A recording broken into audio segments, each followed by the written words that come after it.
So, what does facilitation mean? What does it have to do with learning design?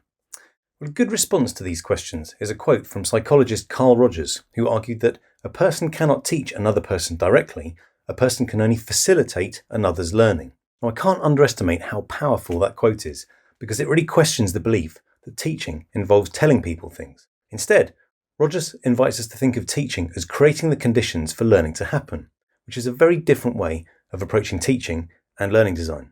When teachers and trainers begin their career, they often interpret teaching as telling people things.